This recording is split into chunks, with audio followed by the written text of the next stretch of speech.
तो चलिए सीधा रुक कर लेते हैं खबरों का। उत्तर प्रदेश सरकार के मुख्यमंत्री योगी आदित्यनाथ आज बिजनौर के 2 दिवसीय दौरे पर जनपद बिजनौर पहुंचे हैं और इस दौरान सबसे पहले योगी ने मालन नदी पर पहुंचकर जायजा लिया और उसके बाद मुख्यमंत्री ने वहां पर लगे स्टॉलों का निरीक्षण भी किया है। मुख्यमंत्री योगी आदित्यनाथ ने जनता को संबोधित करते हुए उनका धन्यवाद भी किया। सीएम ने कहा कि पौराणिक ऐतिहासिक जनपद में आने का मुझे यह सौभाग्य प्राप्त हुआ। 235 करोड़ की योजनाओं का लोकार्पण शिलान्यास की आप सभी को बधाई देता हूं।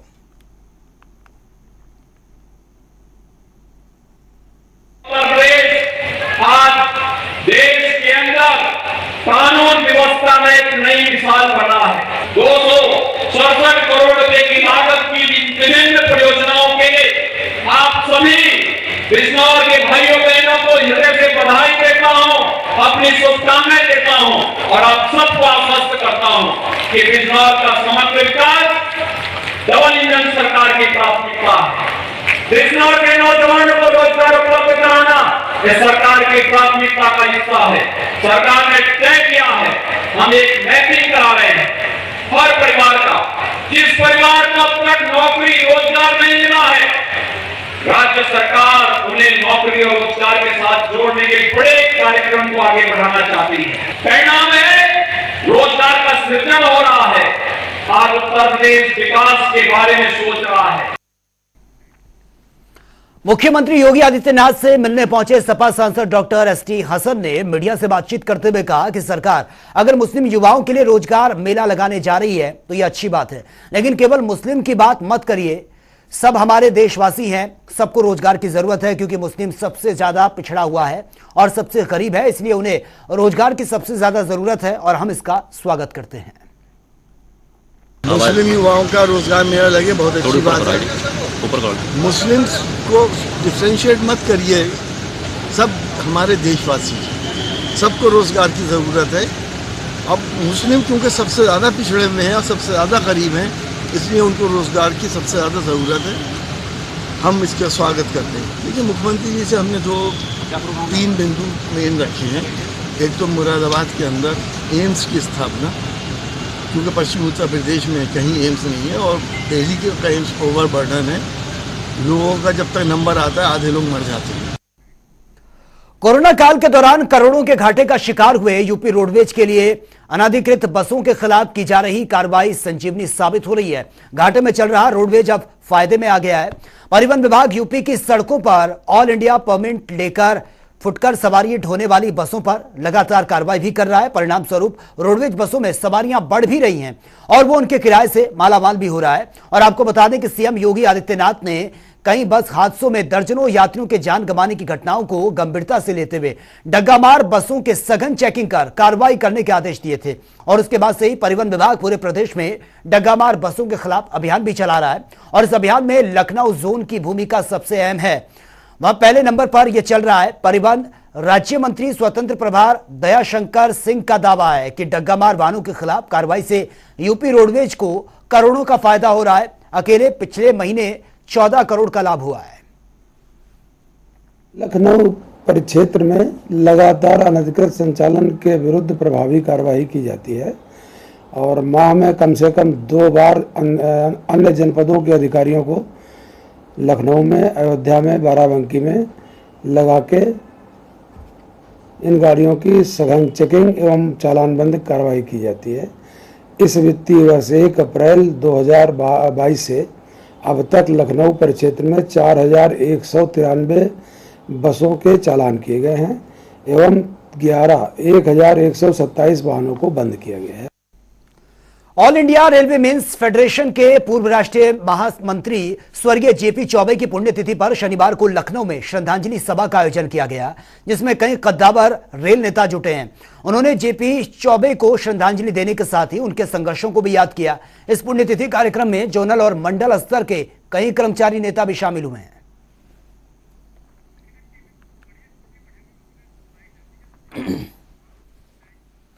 और गोरखपुर चौरी चौरा से निषाद पार्टी के प्रदेश संयोजक और बीजेपी से चौरी चौरा से विधायक ई सरवन निषाद ने अपनी जान को खतरा बताया। उन्होंने कहा कि उन्हें फंसाने की साजिश रची जा रही है और यह साजिश जेल से ही रची जा रही है और उसके पीछे कुछ बाहुबली लोग हो सकते हैं। उन्होंने कहा कि जेल में कुछ बंद जो अपराधी टाइप के हैं, इस बात के लोगों को उन्होंने फोन किए हैं। विधायक तक एक कॉल रिकॉर्डिंग भी पहुंची है, जिसे पुलिस को सौंप दिया गया है। अपराधी का काम ही है अपराध करना, इनका पेशा होता है अपराध करना। सपा सरकार में जो है ये इतने अपराध कर चुके थे जिन्हें योगी सरकार ने जेल भेजा, और ये जेल में रह रह के फड़फड़ा रहे हैं। हम इन्हें बता देना चाहते हैं ये सपा सरकार नहीं है, ये भारतीय जनता पार्टी की सरकार है, योगी की सरकार है, मोदी की सरकार है। इन धमकियों से और जो ये साजिश रच रहे हैं लोग जो बैठ के, ये बढ़ता हुआ निषादों का जनाधार नहीं देखना चाहते हैं। रही बात जेल से फोन आने की, हत्या की साजिश रचने की, तो इसका रिकॉर्डिंग हमने जो है प्रशासन को सौंप रखा है। और वही कैबिनेट मंत्री अनिल राजभर ने सोहेलदेव भारतीय समाज पार्टी के अध्यक्ष ओम प्रकाश राजभर पर तंज कसा है। उन्होंने कहा कि ओम प्रकाश राजभर की छड़ी सहारा खोज रही है, बिना सहारे के वो बेसहारा हो गए हैं। मैंने लखनऊ में भी कहा कि ओम प्रकाश राजभर की छड़ी सहारा खोज रही है।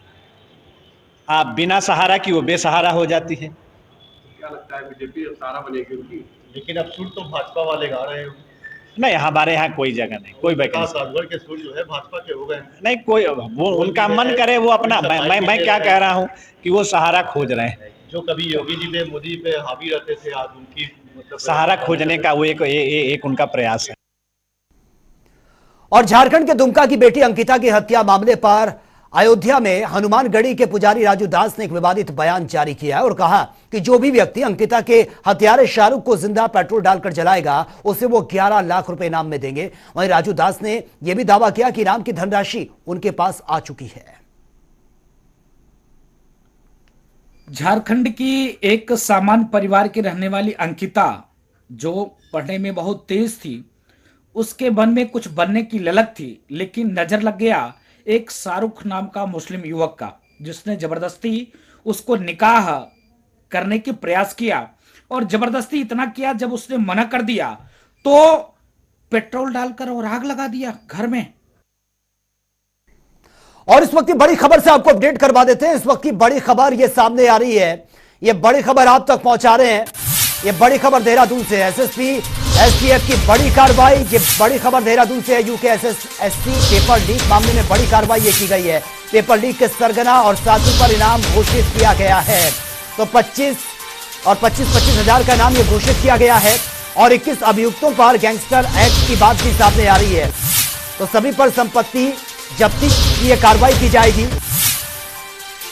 तो एसएसपी एसटीएफ की ये बड़ी कार्रवाई आप तक पहुंचा रहे हैं।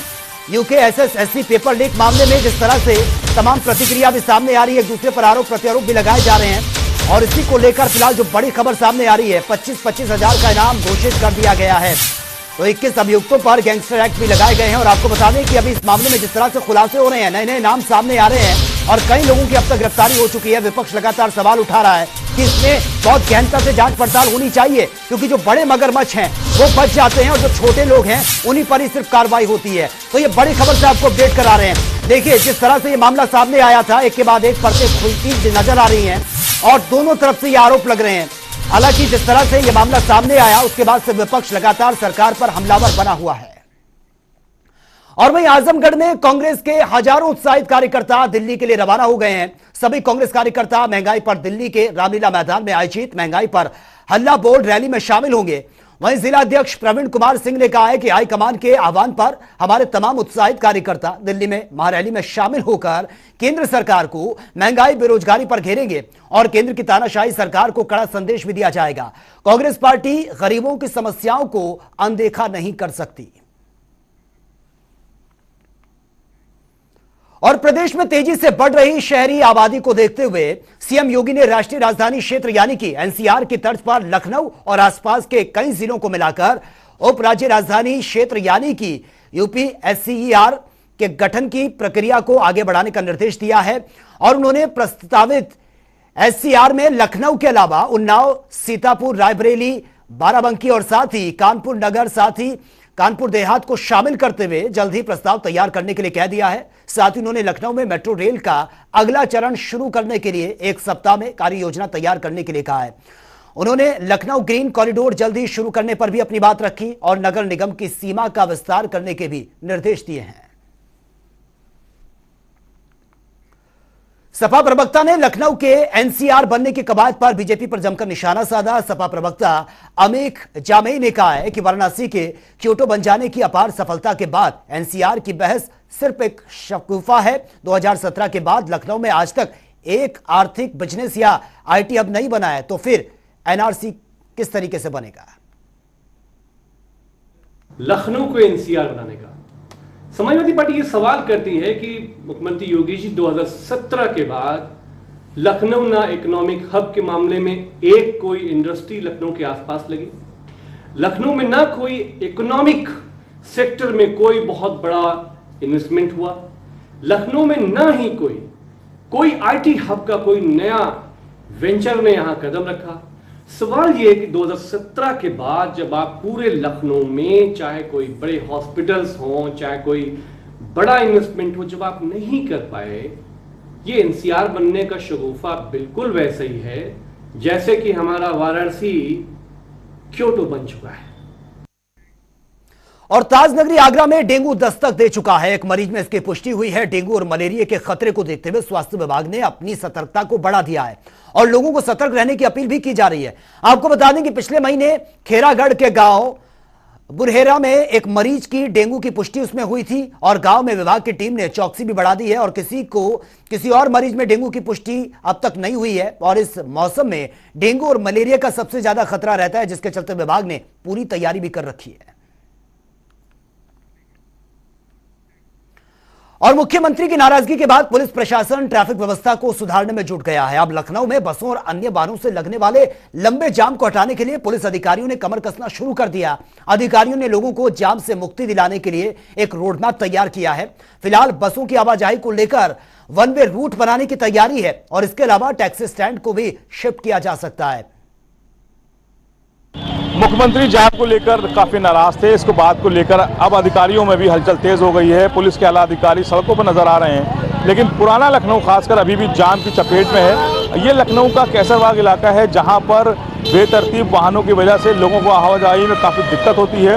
खास बात है कि 2 दिन पहले यहाँ पर पुलिस के आला अधिकारियों ने यहाँ पर पूरा गश्त की थी और एक रोडमैप तैयार किया है। जल्द ही कैसरबाग इलाके को जाम मुक्त करने की कवायद है, क्योंकि यहाँ पर बसों की जो आवाजाही है और बेतरतीब जो टैक्सी स्टैंड्स हैं, इसको लेकर अधिकारियों ने एक रोडमैप तैयार किया है और जल्द ही यहाँ कई सड़कों को वन वे करने की तैयारी है। जिस तरह से हम आपको दिखाएंगे कि यहाँ पर जो बसें हैं वो जब कैसरबाग के लिए आती हैं, अलग अलग इलाकों से आती हैं, जिसमें सीतापुर और बाराबंकी और खासकर रायबरेली वो ऐसे इलाके हैं जहाँ से अलग अलग रूट से ये बसें आती हैं। और आप देख सकते हैं कि लाइन से इन बसों की कतारें लगने की वजह से यहाँ पर जाम की स्थिति बनी रहती है। अब कोशिश की जा रही है कि इन इलाकों को भी जाम से मुक्ति दिलाई जाए, यहाँ के लोगों को राहत दिलाई जाए। इसके लिए रोड मैप तैयार किया गया है और जल्द ही इसे कई सड़कों को वन वे किया जा रहा है। और इसके अलावा जो ठेले खुमचे हैं उनको भी किनारे किया जाएगा और टैक्सी स्टैंड खासकर जिसको लेकर यहाँ पर काफ़ी रोष रहता है लोगों में, कई बार कंप्लेन भी की गई, टैक्सी स्टैंड को भी शिफ्ट करने की तैयारी है। अब देखना होगा कि कितनी जल्दी ये जो प्लान है सड़क पर उतरता है और लोगों को जाम से राहत मिलती है। कैमरा पर्सन रियाज के साथ तौफीक तिरवई, जनता टीवी, लखनऊ। व्यवस्था को सुधारने के लिए बहुत मेहनत कर रहे हैं और प्लानिंग कर रहे हैं। विभिन्न विभागों से जिनका जो आवश्यकता पड़ती है उन अधिकारियों से भी संवाद किया गया है, बैठकें किया गया है। और जहां बस अड्डे के पास जो जाम की समस्या है वहां के जो अधिकारियों के साथ हम लोगों ने चल के देखा है और जो जाम न लगे इस संबंध में सभी को निर्देशित किया गया है। और हमारे जो पुलिस अधिकारी कर्मचारी हैं उनको भी जो निर्देशित किया गया है कि रोड पे जो अवैध रूप से कोई गाड़ी खड़ा न रहे। तो चलिए अब बात उत्तराखंड की खबरों की कर लेते हैं। बागेश्वर में कथ्यूर घाटी के लोगों की कुलदेवी कोट भ्रामरी मंदिर में आयोजित नंदा अष्टमी के मेले का उद्घाटन करने सूबे के मुख्यमंत्री पुष्कर सिंह धामी गरुड़ पहुंचे हैं और इस दौरान सीएम के साथ कैबिनेट मंत्री चंदन राम दास भी मौजूद थे। आपको बता दें कि पुरातत्व अवशेषों के आधार पर कोट भ्रामरी मंदिर की स्थापना 8वीं सदी से यह मानी जाती है। कोट भ्रामरी मंदिर में मां शक्ति 2 रूपों में विराजमान है। मां भ्रामरी सात्विक रूप में और मां नंदा तास्मिक रूप में विराजमान है और हर साल भाद्रपद महीने की नंदा अष्टमी के दिन ही विशेष पूजन और स्थानीय उत्सव मेले का आयोजन किया जाता है।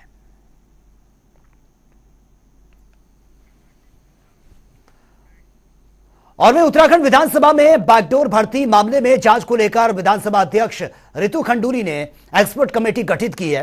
विधानसभा भवन में प्रेस कॉन्फ्रेंस कर रितु खंडूरी ने 2 बड़े फैसले लेने की बात कही है और साथ ही रितु खंडूरी का कहना है कि लोकतंत्र की मंदिर की गरिमा को बचाए रखना मेरी जिम्मेदारी है और ऐसे में हमने भर्ती प्रकरण पर जांच के लिए आईएसडी के कोटियों की अध्यक्षता में एक कमेटी गठित की है जिसमें सुरेंद्र सिंह रावत और अवनेंद्र सिंह नयाल सदस्य होंगे और 3 सदस्यों की कमेटी 1 महीने के अंदर जांच रिपोर्ट भी सौंपेगी।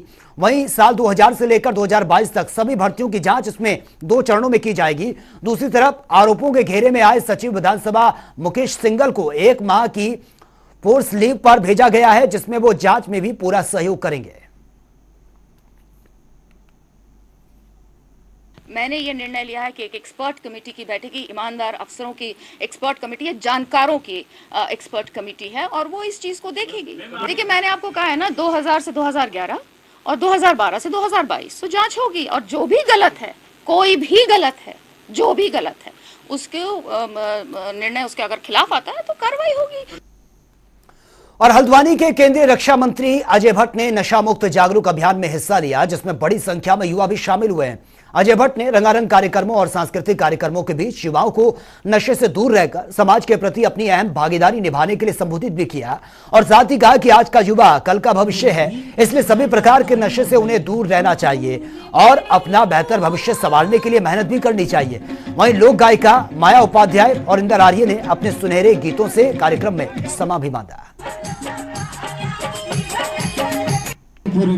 नशे ने आज हमारे युवा पीढ़ी को खोखला कर दिया है। उसके खिलाफ इतनी बड़ी संख्या में लोगों का आना अपने आप में हमारी सफलता है और नशा विरोधी जो आंदोलन चला रहे हैं इस संगठन की सफलता है। इसलिए मैं शंकर जी को बधाई देता हूं और हम तो लंबे समय से नशे के खिलाफ रहे हैं। आगे भी जहां पर भी इस तरह की शिकायतें आएंगी एडमिनिस्ट्रेशन की तरफ से, सरकार की तरफ से उनको बख्शा नहीं जाता है। और हरिद्वार में काली सेना प्रमुख स्वामी आनंद स्वरूप ने जेल में जितेंद्र नारायण त्यागी उर्फ वसीम रिजवी को जान का खतरा बताया है। जेल प्रशासन के साथ साथ मुख्यमंत्री से जितेंद्र नारायण त्यागी की सुरक्षा के लिए मांग भी की है। स्वामी आनंद स्वरूप का कहना है कि इससे पहले भी जितेंद्र नारायण त्यागी को धमकी मिली है और वहीं मामले में जेल अधीक्षक मनोज कुमार आर्य ने कहा है जिस तरह की सुविधाएं आम कैदियों को दी जाती हैं वही सुविधाएं जेल मेंबर जितेंद्र नारायण त्यागी को उपलब्ध करा रहे हैं और हमारी जानकारी में यह भी आया है कि उनको कई धमकियां मिल चुकी हैं जिसको देखते हुए जितेंद्र नारायण त्यागी की सुरक्षा का पूरा ख्याल कारागार में रखा जा रहा है। जितेंद्र नारायण त्यागी माननीय न्यायालय के आदेश से जो है कारागार में आए हैं और पूर्व में जिस तरीके की सुरक्षा व्यवस्था हमने उनके लिए रखी थी उसी प्रकार की सुरक्षा व्यवस्था भी इस बार भी जो है कारागार में रखी गई और बिल्कुल यहाँ सुरक्षित तरीके से रहेंगे। जितने जिहादी हैं और टॉप ग्रेड के जिहादी हैं, जो हत्यारे हैं, जो हत्याएं कर रहे हैं, सीरियल किलर हैं, वो जितेंद्र नारायण त्यागी उर्फ वसीम रिजवी के पीछे पड़े हैं। उनकी किसी भी तरह से हत्या कर सकते हैं और हरिद्वार जेल की हालत यह है कि 80% जिहादी हैं उस जेल में। तो मैं जेल प्रशासन से, हरिद्वार प्रशासन से और उत्तराखंड के मुख्यमंत्री से विशेष आग्रह कर रहा हूं कि जितेंद्र नारायण त्यागी की जान को खतरा है, जेल में उनको उचित सुरक्षा मुहैया कराई जाए ताकि उनकी जान बची रहे। और 2024 के लोकसभा चुनाव से पहले बीजेपी ने यूपी में बड़ा दांव चला है। बीजेपी ने पश्चिमी यूपी के बड़े जाट नेता भूपेंद्र सिंह चौधरी को यूपी बीजेपी की कमान सौंप दी है। भूपेंद्र सिंह चौधरी के जरिए बीजेपी जाट वोट बैंक को साधने की कोशिश में है। भूपेंद्र चौधरी को पार्टी की कमान देने से यह साफ है कि पार्टी जाट लैंड में अपनी जमीन मजबूत करना चाहती है। ये रिपोर्ट आप देखिए।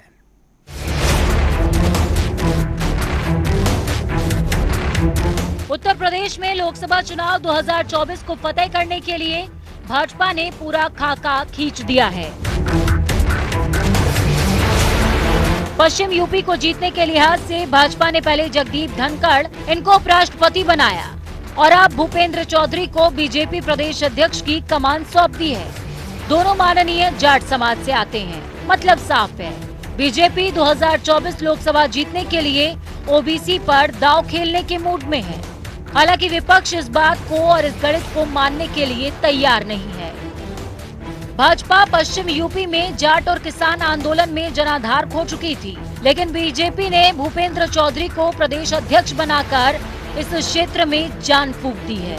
बीजेपी प्रदेश प्रवक्ता आलोक अवस्थी ने बताया कि भूपेंद्र चौधरी भाजपा में लंबे समय से सक्रिय हैं और प्रदेश की योगी सरकार में दोनों ही सरकारों के दौरान मंत्री रहे हैं और अब प्रदेश अध्यक्ष की जिम्मेदारी संभालने जा रहे हैं।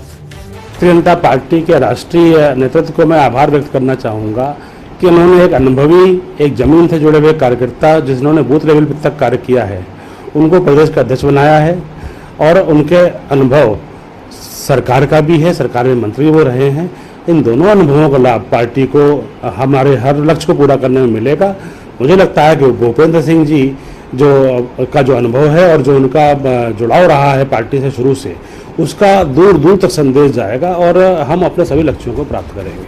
बीजेपी में तो खुशी की लहर है, लेकिन राष्ट्रीय लोकदल की चुनौती अभी बाकी है। आरएलडी का कहना है कि बीजेपी ने जातिगत समीकरण साधने के लिए भूपेंद्र सिंह चौधरी को प्रदेश अध्यक्ष बनाया है, लेकिन इसका कोई फर्क नहीं पड़ने वाला। भारतीय जनता पार्टी ने अपने विवेक से बनाया है, चुनावी लाभ के लिए बनाया है, जातिवादी जो स्तर है उसे समझने और बैठाने की कोशिश की है। लेकिन मेरा ये कहना है कि पश्चिम उत्तर प्रदेश का जाट समाज किसान मसीहा चौधरी चरण सिंह के परिवार के साथ हमेशा रहा है और रहेगा। आज चौधरी की पगड़ी समस्त जाट समाज ने मिलकर के चौधरी जैन सिंह को पहनाई है। ये पगड़ी इससे पहले चौधरी अजीत सिंह को पहनाई गई थी। आरएलडी ने तेवर दिखाए तो कांग्रेस कहाँ पीछे रहने वाली थी। कांग्रेस का कहना है कि बीजेपी ने वोटों के लिए राजनीतिक व्यवस्था को बनाने का चक्कर लगाया है, प्रदेश की कानून व्यवस्था को खराब कर दिया है। कांग्रेस का कहना है कि भूपेंद्र चौधरी से उनको कोई फर्क नहीं पड़ेगा। फर्क क्यों ही पड़ेगा, बची भी तो नहीं है अब। चलिए, कांग्रेस पर तो नहीं, लेकिन समाजवादी पार्टी पर जरूर फर्क पड़ेगा। शायद इसलिए सपा ने बीजेपी पर ताबड़तोड़ कई गंभीर आरोप लगाए हैं। बीजेपी ने पश्चिमी उत्तर प्रदेश में जो नाराज जाट है, और नाराज जाट उसके पीछे की भी मंशा स्पष्ट है। बीजेपी जाटों की पश्चिम उत्तर प्रदेश में और वहां के किसानों की ये लगातार मांग रही है कि एमएसपी की गारंटी दी जाए। बीजेपी को देना नहीं है, तो अगर एमएसपी की गारंटी नहीं दे सकते तो कम से कम बीजेपी के प्रदेश अध्यक्ष की गारंटी तो दे ही सकते हैं, वो भी चुनाव तक। तो निश्चित तौर पे सिर्फ और सिर्फ चुनावी समीकरण साधने के लिए आज किसी जाट नेता को प्रदेश अध्यक्ष बनाया है। जब उसकी जरूरत खत्म हो जाएगी तो उसको भी अर्थ से फर्श पे ले आएंगे। घमासान मचा हुआ है, शोर है 2024 का। तभी तो सभी पार्टियों ने अपने तरकश में तीर सजाने शुरू कर दिए हैं। इसीलिए बीजेपी ने भूपेंद्र चौधरी को यूपी की कमान सौंपी है। भूपेंद्र चौधरी मजे हुए नेता माने जाते हैं और संघ की पृष्ठभूमि से भी आते हैं। यही वजह है कि उनकी जमीनी ताकत का फायदा बीजेपी 2024 के चुनाव में उठाना चाहती है। जनता टीवी के लिए लखनऊ से अनूप कुमार सिंह की रिपोर्ट। तो चलिए